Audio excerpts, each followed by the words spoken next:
Welcome back to Fascinating History, where today we'll travel back in time to a special day called Samhain.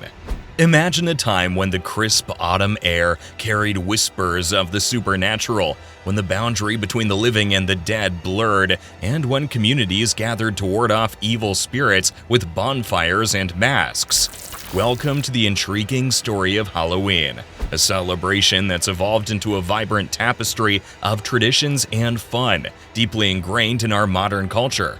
But how did this centuries-old observance transform into the festive extravaganza we know today? Join us as we embark on a journey through time, exploring the mysterious roots of Halloween, unraveling the web of customs woven into our society's fabric, and uncovering the irresistible allure that keeps us coming back for more. So, have you ever wondered how Halloween went from ancient rituals to the spectacular spectacle it is today? Stick around and you'll find out. This video explains the origin and evolution of Halloween. And tell us in the comments what topics you'd like us to talk about next. Origins of Halloween. Long ago, before the bright lights and flashy costumes, Halloween had a humble beginning. It all started in ancient times, in lands where the Celts, the people of Ireland, the UK, and northern France lived. They had a special day called Samhain, which was a big deal. Samhain was like their New Year's Eve, but with a spooky twist. Samhain marked the end of the warm and sunny season and the beginning of the cold and dark winter. The Celts believed something magical happened as the leaves fell from the trees. On the night of October 31st, the line between the world of the living and the world of the dead became blurry, like a ghost in a fog. This meant that ghosts and spirits could visit the living. Spooky, right? Now, the Celts weren't thrilled about these ghostly visitors, so they devised clever tricks to keep them away. They lit big, roaring bonfires to scare off the spirits and wore creepy costumes made from animal heads and skins. These costumes were meant to confuse the ghost, so they couldn't recognize the living folks. Imagine yourself in one of those costumes, sitting by a blazing fire, surrounded by friends and family, with the howling wind and the rustling leaves adding to the eerie atmosphere. The Celts would tell stories about their ancestors and share food to honor those who had passed away. Christian influence. Around the 18th century, Christianity spread its wings across the European continent, embracing various cultures and traditions. During this era, the Church decided to embrace and adapt some of these customs, giving birth to a fusion that would shape the future of Halloween. One of the vital Christian developments was the creation of All Saints' Day, also known as All Hallows' Day. The word hallow here means saints or holy. This day was set aside to honor the saints and martyrs, those who had lived exceptionally virtuous lives and died in the name of their faith. Imagine it as a special day to celebrate the heroes of Christianity. But you might wonder why the Church chose November 1st for All Saints' Day. The answer lies in the intricate interplay between religion and ancient traditions. You see, the Celts had a festival called Samhain, celebrated around October 31st. Samhain marked the end of the harvest season and the beginning of winter, when the natural world seemed to transition from life to dormancy. It was believed that on this night, the veil between the living and the dead grew thin, allowing spirits to cross over into our world. The Christian leaders, ever wise in their approach, decided to overlap All Saints' Day with Samhain. By doing so, they hoped to gently nudge the Celtic peoples towards Christianity, making it easier for them to adopt the new faith while holding on to their familiar traditions. This strategic move was akin to a bridge connecting the old with the new, a way to honor both the Christian saints and the ancient spirits. The night before All Saints' Day, October 31st, was christened as All Hallows' Eve. Over time, this mouthful was shortened to what we now call Halloween. So, Halloween, as we know it, was essentially born from a combination of All Hallows' Eve and the Celtic Samhain. But the fusion didn't stop there. The merging of traditions continued with incorporating elements from Samhain into the Christian celebration. In Samhain, people believed that they needed to ward off evil spirits. To do this, they lit bonfires and dressed in costumes made from animal heads and skins. This was their way of protecting themselves from spooky encounters at night. As Halloween evolved, these customs morphed into something that might seem familiar to you. Instead of bonfires, we now have carved pumpkins, originating in Ireland, commonly known as jack-o'-lanterns. These lanterns were carved from turnips originally and used to represent faces to ward off spirits. When Irish immigrants brought this tradition to America, they found pumpkins more abundant and easier to carve, hence the switch.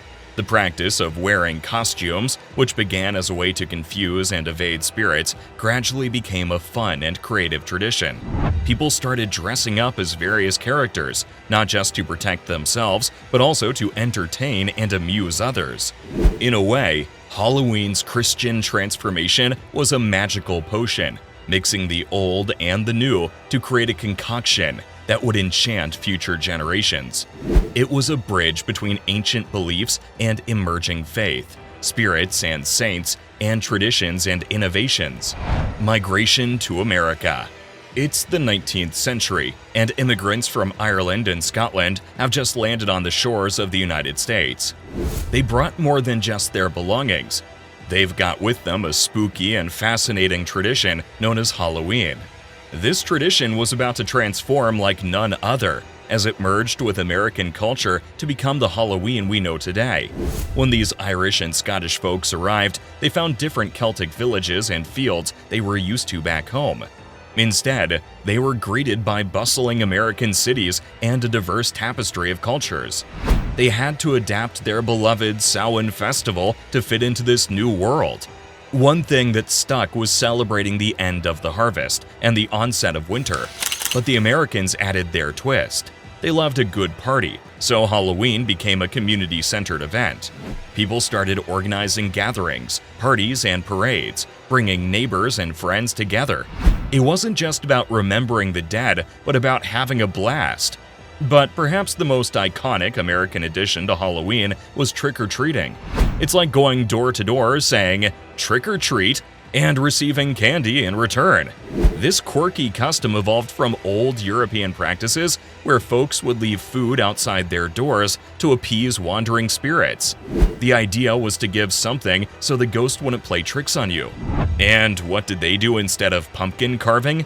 Turnips. Back in Europe, they hollowed out turnips, carved scary faces, and put candles inside. But pumpkins were more readily available in America, so they became the go-to canvas for carving spooky faces. This is how the famous jack-o'-lanterns were born. So, as the Irish and Scottish immigrants settled in America, they brought the core spirit of Halloween with them. Still, they embraced new customs and added old ones to create a vibrant, community-focused holiday. Little did they know that this Americanized Halloween would soon spread its magic worldwide, becoming one of the planet's most celebrated and beloved holidays. Commercialization and pop culture. Now, let's delve into the spooky transformation of Halloween in the 20th century. This is the era when Halloween, once a simple autumn tradition, put on its costume and became the big, bold celebration we know today. It's the early 1900s, and Halloween is gradually coming across the United States. People are getting more creative and start carving not just turnips, yes, turnips, but pumpkins, giving birth to the iconic jack-o'-lanterns we love. Halloween parties are popping up, with games like bobbing for apples and fortune-telling. It's all about good-natured fun, and the emphasis is on community. Then, enter the 20th century, a time of change and innovation. Halloween got a makeover that even the Wicked Witch of the West would envy. It started to get commercialized. Companies realized they could profit from Halloween by selling costumes, candy, and decorations. It's like Halloween put on a business suit. The rise of television and movies played a significant role too. Classic horror films like Dracula and Frankenstein began to captivate audiences, making monsters the season stars. In 1966, It's the Great Pumpkin Charlie Brown graced our TV screens, making Halloween a family affair and turning Charlie Brown into a trick-or-treating legend. But a masked man named Michael Myers made Halloween a cinematic event. The 1978 movie Halloween introduced us to the silent, relentless killer, and suddenly, horror movies and Halloween became inseparable. The scream-inducing genre became a staple of the season, and we couldn't get enough of being scared. Costumes also went through a metamorphosis. Gone were the days of simple ghost sheets. Now, Halloween was a chance to be anyone or anything you wanted. From superheroes to movie characters to emojis, the possibilities were endless. And adults joined the costume craze too, turning Halloween into a chance for grown-ups to play make-believe. So, what does Halloween mean to you? Please let us know in the comments section below, and don't forget to like and share. Also, hit the subscribe button to get notifications on the latest uploads on the channel. As always, see you in the following video.